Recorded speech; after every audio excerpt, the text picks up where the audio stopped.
আসসালামু আলাইকুম। আপনাদের সবাইকে আমন্ত্রণ যমুনা টেলিভিশনের রমজানের বিশেষ আয়োজন drink and dessert presented by Vision ব্লেন্ডারে। আমি রুনি আছি এবং আমাদের সাথে আজকে যিনি আছেন তিনি হচ্ছেন শেফ লিখন রৌফ। লিখন আপা কেমন আছেন?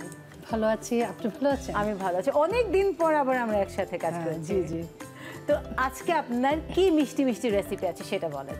হ্যাঁ, আজকে আমি প্রথমে একটা ডেজার্ট দেখাবো যেটা হচ্ছে চিয়া সিড ডেজার্ট। আচ্ছা। আর তারপরে আমি একটা ওরিও শেক দেখাবো, এটা হচ্ছে Oreo milk shake. Oreo milk shake এবং চিয়া সিড ডেজার্ট আছে। তাহলে প্রথমে দর্শকদেরকে বলে দিই আমরা কি বানাচ্ছি, উপকরণগুলো কি কি, তারপর আমরা শুরু করে দিই। ঠিক আছে। তো দর্শক প্রথমে আমরা যেটা করছি সেটা হচ্ছে chia seed dessert. Chia seed dessert করতে আমাদের যা যা লাগছে উপকরণগুলো হলো ঘন দুধ 2 কাপ, গুঁড়ো দুধ 2 টেবিল চামচ, হুইপ ক্রিম 1/2 কাপ, চিনি 1/2 কাপ, চিয়া সিড 2 টেবিল চামচ, সাবুদানা 2 টেবিল চামচ, কলা, পেঁপে, আপেল, আঙ্গুর 1 কাপ, বাদাম, কিশমিশ 1 টেবিল চামচ। তো দর্শক আমরা দেখে নিলাম আমাদের উপকরণগুলো। এখন আমরা যেটা করছি সেটা হচ্ছে আমাদের চিয়া সিড ডেজার্ট বানানো শুরু করছি। প্রথমেই কি করতে হবে? আচ্ছা, প্রথমে আমরা দুধটা প্যানে দিব, দিয়ে তারপরে আমি আস্তে আস্তে সব ইনগ্রিডিয়েন্টসগুলো মেলাবো। আচ্ছা ঠিক আছে, তো আমরা শুরু করি। জি। আচ্ছা, প্যানটা একটু গরম হলে। আর চিয়া সিডটা তো আমরা আগে থেকে ভিজিয়ে রেখেছি।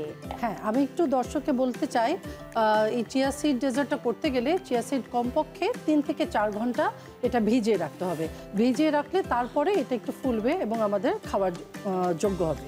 আর চিয়া সিডে তো হয় না প্রোটিন, আমরা জানি যে হাই প্রোটিন আসলে থাকে চিয়া সিডের মধ্যে। চিয়া সিডে সবই থাকে, প্রোটিন, পটাশিয়াম, ম্যাগনেসিয়াম, তারপরে ভিটামিন সবকিছুই আছে। এজন্য পুষ্টিবিদরা এটাকে সুপারফুড হিসাবে মানে আখ্যায়িত করেছে। মানে যতগুলো সুপারফুড আসলে আমাদের দেশে আমরা অ্যাক্সেস করতে পারি তার মধ্যে চিয়া সিড সবচেয়ে বেশি অ্যাভেলেবল এবং মানে ইজি টু অ্যাক্সেসেবল। আচ্ছা, তো আমি এখন দিয়ে দিই একে একে। জি, প্রথমে দিয়ে দিচ্ছি ঘন দুধ। এখানে আমার মেজারমেন্ট করা আছে, এখানে 2 কাপ পরিমাণ আছে। হ্যাঁ, আর এই ঠান্ডা দুধ অবস্থাতেই আমি এখানে একে একে ক্রিম আর দুধের গুঁড়িগুলো আমি দিয়ে দেব। ঠিক আছে। আর দুধের পাউডারটা নিলে যেটা হয় সেটা হচ্ছে একটা ওই যে হোয়াইটিশ টোনটাও আসে আর একটু থিকনেসটাও আসলে বাড়ে। হ্যাঁ, যেহেতু এটা সবাই খাবে আমি এটাকে আরেকটু রিচ করার জন্য এই 2 চামচ আমি দুধের গুঁড়িটা মেশাবো। আচ্ছা, এবার আমি এখানে ক্রিমটা মিশিয়ে দেবো। হ্যাঁ, এখানে 1/2 কাপ পরিমাণ আছে, আমি দিয়ে দিচ্ছি। যদি কারো বাসায় ক্রিম না থাকে তাহলে অল্টারনেটিভ কি হবে? অল্টারনেটিভ দুধটাকে একদম ঢেলে আপনার জাল দিয়ে অনেক ঘন করে এটাকে রাখতে পারে। আর একটু কন্ডেন্স মিল্ক দিলেও কিন্তু একটু থিকনেসটা আসে। তো ইউজুয়ালি দেখা যায় দুধ ভালো মতো জাল দেওয়া হলেই কিন্তু একটা এমনি একটা ইয়ে আসে, আর যে সুইটনেসটাও চলে আসে। হ্যাঁ, সুইটনেসটা চলে আসে। ঠিক আছে, এই যে এটা আমরা কিছুক্ষণ জাল দিয়ে জাস্ট ক্রিমটা মেশাবো, তারপরে একে একে এখানে চিনি দেবো আর সিডগুলো দেবো। আর আমি দুধটা ঠান্ডা করে তারপরে আমি ফ্রুটসগুলো মেশাবো। তো সিজনাল ফ্রুটস তো আমাদের বাসায় থাকে, তো যদি এরকম থাকে যে ফ্রুটস রয়ে গেছে যেটা অ্যাভেলেবল সেটা দিয়ে আসলে আমরা খেতে পারবো। এবার আমি এখানে চিনি দেবো। চিনি আমি এখানে যে যেরকম চিনি খায় আমি উঁচু করে 2 টেবিল চামচ দিচ্ছি, আরেক চামচ লাগবে ব্যাস। কারণ আমরা ফ্রুটসের একটা আলাদা মিষ্টি আছে, তো জি ফ্রুটসের মিষ্টিটাও আমাদের এখানে কাজে দেবে। তো খুব একটা বেশি আমাদের লাগবে না। এই যেটা এবার বলক চলে আসছে, আমরা এটাকে একটু ঘন করে ঠিক করে নামিয়ে তারপর ঠান্ডা করে আমরা সব মেশাবো। আর গরম অবস্থাতে হয় কি আমরা একটু যেটা আমরা ভিজিয়ে রেখেছি সাবুদানা, ওটা একটু দিয়ে দেবো না। তো সাবুদানাটা আসলে কতক্ষণ ভিজিয়ে রাখতে হবে? হ্যাঁ, সাবুদানাটা একটা প্রসেস আছে। সাবুদানাটা যখন আমরা দেব তখন এর আগে এটাকে একটু আমরা সিদ্ধ করে নেব। আচ্ছা। হ্যাঁ, সিদ্ধ করে তারপরে এটা কিন্তু আবার ঠান্ডা পানিতে আবার একটু ধুতে হবে, নাহলে এটা আঠালো হয়ে যাবে। জি জি জি। হ্যাঁ, এটা রেডি হয়ে গেছে। স্টার্চি জিনিসই যখন হয় আমরা সিদ্ধ করার পর যদি ঠান্ডা পানিতে ধুয়ে নেই তাহলে যে স্টার্চি ভাবটা আর থাকে না। এই তো আমার মোটামুটি হয়ে গেছে। এবার আমি চিয়া সিডটা আমি একটু ঠান্ডা হলে তারপরে মিশিয়ে দেবো। এই যে বলক চলে এসছে, আমার এটা অনেক ঘন হয়ে এসছে। তো এবার এটা ঠান্ডা হলে কিন্তু আরো ঠিক হয়ে যাবে। ঠিক আছে, তাহলে এটা আমরা এটা বন্ধ করে দিতে পারি। এটা তো অলমোস্ট ঘন হয়ে গেছে। ঘন হয়ে গেছে, এটা মোটামুটি ঠান্ডা হয়েছে। আমি এখন এতে আমাদের যে চিয়া সিড, হ্যাঁ, এই চিয়া সিডটা দেব। ঠিক আছে, চিয়া সিড এখানে আমি দিয়ে দিচ্ছি। প্রথমে আমি কিছু দিচ্ছি, পরে লাগলে আবার দেবো। আমি একটু মিশিয়ে নিই। অলরেডি কিন্তু দেখতে পাচ্ছি যে আমাদের ডিজায়ারেবল যে থিকনেসটা আছে সেটা কিন্তু আসলে হ্যাঁ হয়ে গেছে। এটা আরও বসে যাবে, এটা আরও বসে যাবে, ঠান্ডা হলে আরও বসে যাবে। আচ্ছা, চিয়া সিড মোটামুটি দিয়েছি, তারপর আর 1 চামচ দিতে পারি, আর বেশি না। এখানে অলরেডি আমি 2 টেবিল চামচের উপরে দিয়েছি। আচ্ছা, এটা রেখে দিচ্ছি। এবার আমি যেটা ভেরি ইম্পর্টেন্ট, নাটস, আমি এখানে মিক্সড ফ্রুটস নাটস এনেছি। হ্যাঁ, যেটা এটাতেও কিন্তু প্রচুর প্রোটিন আছে। হ্যাঁ, তো এই নাটসগুলো আমি এখন একটু এখানে দেব, পরে আমি একটু উপরে দিয়ে দেব। আচ্ছা, আমি আগে ফ্রুটসগুলো একটু একটু দিয়ে দিই সার্ভিং ডিশে। আমি সব ফ্রুটস একটু একটু করে দিয়ে দিচ্ছি, তারপরে উপরে আর একটু দিয়ে দেবো না। আচ্ছা, তারপরে আমরা কলাগুলো দিয়ে দিব, সব মিশিয়ে তারপরে ফ্রুটসগুলো দেবো। জি, এবং কালারফুলও হচ্ছে। আমাদেরকে বলা হয় যে আমাদের এখানে অ্যাটলিস্ট সেখানে 7 কালার্সের আমাদের যখন সিজনাল যে ফ্রুটসগুলো অ্যাভেলেবেল থাকবে আমরা সেগুলোই দেব। ঠিক আছে। আচ্ছা, আমি এখন কিছু ফ্রুটস মিশিয়েছি। আচ্ছা, এবার আমি দুধটুকু ঢেলে দেব।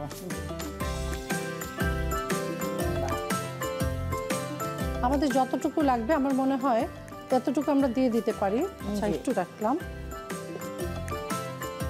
হ্যাঁ, এবার এটার উপরে আমি আর একটু সব দিয়ে দেব। উপর থেকে আঙুরগুলো দিয়ে দিচ্ছি। এগুলো আস্তে আস্তে কিন্তু সবগুলো জমে যাবে। হ্যাঁ, তারপরে ব্ল্যাক আঙুরগুলো যাবে। দেখতেও এত সুন্দর লাগছে। হ্যাঁ, এটা অনেক মানে হেলদি একটা ডেজার্ট, তো এটা সবার পছন্দ করবে। আর ঠান্ডা হলে ফ্রুটসগুলো খেতেও অনেক মজা লাগবে। আমার এখন এটা দেখে কি মনে হচ্ছে জানেন লিখন আপা? হ্যাঁ, যেটার মধ্যে তো আমরা ইচ্ছা করলে জেলও দিতে পারতাম। হ্যাঁ হ্যাঁ, একটু ছোট ছোট এখন তো পাওয়াই যায় কিনতে বিভিন্ন ফ্লেভারের। জি, তো একটু ছোট ছোট করে কিউব করে জেলোর আলাদা বানিয়ে কিউব করে যদি দেওয়া যায়, ওটা ওর কালারফুলটা দেখতেও ভালো লাগে, বাচ্চারাও খুব পছন্দ করে। আর এখন যে ছোট ছোট গ্লাসগুলো পাওয়া যাবে, বাটিও যেগুলো আছে সেগুলোতেও কিন্তু আমরা সিঙ্গেল সার্ভিং করেও কিন্তু সাজাতে পারি। আচ্ছা, তাইলে আমাদের তৈরি হয়ে গেল আমার chia seed dessert. Thank you আপা, আপনার এত সুন্দর, এত কালারফুল একটা ভাইব্রেন্ট একটা চিয়া সিড ডেজার্টের জন্য। দর্শক, আপনারা দেখতেই পাচ্ছেন এত কালারফুল, ব্রাইট, সুন্দর একটা ভেরি ফেস্টিভ একটা ডেজার্ট। এটা হচ্ছে আমাদের চিয়া সিড ডেজার্ট। তো আপা, হয়ে গেল আমাদের ডেজার্ট। এখন আমরা কি বানাচ্ছি? এবার আমি ওরিও মিল্কশেকটা করব। আমি দর্শকদেরকে রেসিপিটা, উপকরণগুলো বলে দিই, তারপর আমরা আমাদের কাজ শুরু। ঠিক আছে। তো দর্শক, এখন আমরা বানাচ্ছি ওরিও মিল্কশেক। ওরিও মিল্কশেক বানাতে আমাদের যা যা লাগছে উপকরণগুলো হলো: ওরিও বিস্কিট 7 থেকে 8টা, লিকুইড দুধ 1 cup, whip cream 1/2 cup, vanilla essence 1/2 চা চামচ, গলানো চকলেট 1 টেবিল চামচ, চিনি 1 টেবিল চামচ এবং বরফ কুচি সামান্য। তো জেনে নিলাম আমাদের উপকরণগুলো। এখন আমরা বানাচ্ছি ওরিও মিল্কশেক। প্রথমে কি করব? অবশ্যই সব ব্লেন্ড করব। হ্যাঁ, আমরা সব ব্লেন্ড করব। তো আমি এখানে পরিমাপ করে মোটামুটি নিয়ে এসেছি, এখন আমি একে একে দিয়ে দেবো না। এটা হয় কি, ইফতারের আমরা যদি 1 ঘন্টা আগে বানিয়ে এটা ফ্রিজে রেখে দিই তাহলে খুব ভালো হবে। 1 কাপের পরিমাণ দুধ আছে, তো আমি এটা সম্পূর্ণটাই আমার লাগবে। আর এখন অনেক বাচ্চারা আসলে হয় না, রোজা রাখে, তাদের জন্য কিন্তু রোজাতে অনেক সময় দেখা যায় ইফতার হয় না, শরবত সবসময় খেতে চায় না, সেখানে কিন্তু এটা অনেক ভালো। আর ওদের কিন্তু বায়না থাকে একটু ভালো কিছু থাকলে, কিন্তু বাচ্চারা ওটার জন্য ওয়েট করে, রোজা রাখতে চায়। তো আমরা শরবত তো খাই সবসময়, পাশাপাশি আমাদের এই শেকগুলো থাকলে হয় কি, সব মানে তখন বাচ্চারাও শুধু না, সবাই পছন্দ করবে।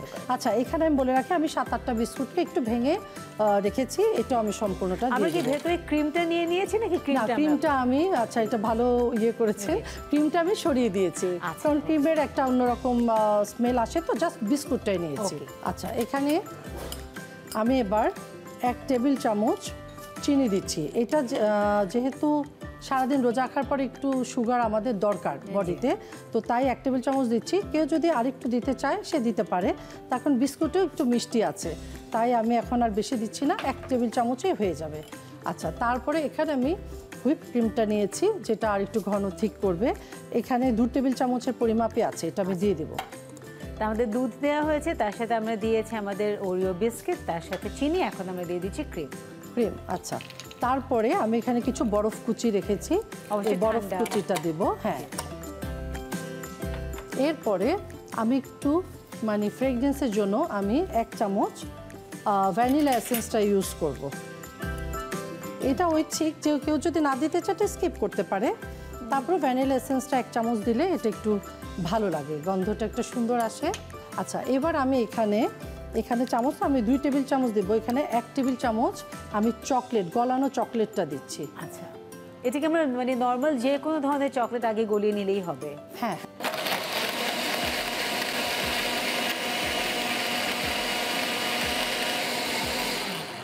হয়ে গেছে জি। আচ্ছা, তাহলে আমরা এবার একটা সার্ভিং ডিশে ঢেলে ফেলি। ওকে, তাহলে সার্ভিং আমি ডিশটা দিই।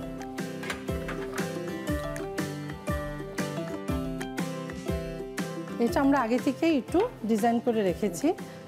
হ্যাঁ, তাই আমি এটা এখন ঢেলে দিচ্ছি। মানে কথায় আছে না, আগে দর্শনধারী পরে গুণ বিচারী। তো সেই জিনিসটা বাচ্চাদেরকে যত সুন্দর করে প্রেজেন্ট করা যাবে তত ভালো হবে। আমি এটার উপরে আর একটু গার্নিশিং করে দিচ্ছি, কারণ এনি ড্রিঙ্কসে হুইপ ক্রিমটা কিন্তু খেতে খুব ভালো লাগে। এখন এটার উপর একটা চেরি ডিজার্ভ করে। যেহেতু এটা ওরিও মিল্কশেক, সো সিগনেচার হিসাবে আমরা ওরিওটা দেবো। আমরা তৈরি হয়ে গেল আমার ওরিও মিল্কশেক। অসম্ভব সুন্দর হয়েছে লিখনা ওরিও মিল্কশেকটা। আমি খুব সাবধানে এখানে রাখছি। থ্যাংক ইউ লিখনা আমাদেরকে এত সুন্দর দুইটা রেসিপি দেওয়ার জন্য। আপনাকে অনেক ধন্যবাদ। আশা করি সবাই বাসায় এটা তৈরি করে খাবে, আর আমার কাছেও ভালো লেগেছে। আর আমি Jamuna television and drink and ডেজার্টে সবাইকে আমার প্রাণঢালা শুভেচ্ছা জানাচ্ছি। ধন্যবাদ। তো দর্শক, অবশ্যই বাসায় এই দুটো রেসিপি ট্রাই করে দেবেন এবং আমাদেরকে জানাবেন আপনাদের কেমন লাগলো। আজকের মতন বিদায় নিচ্ছি, দেখা হবে নতুন এপিসোডে। সেই পর্যন্ত ভালো থাকুন। Drink and dessert presented by Vision Blender.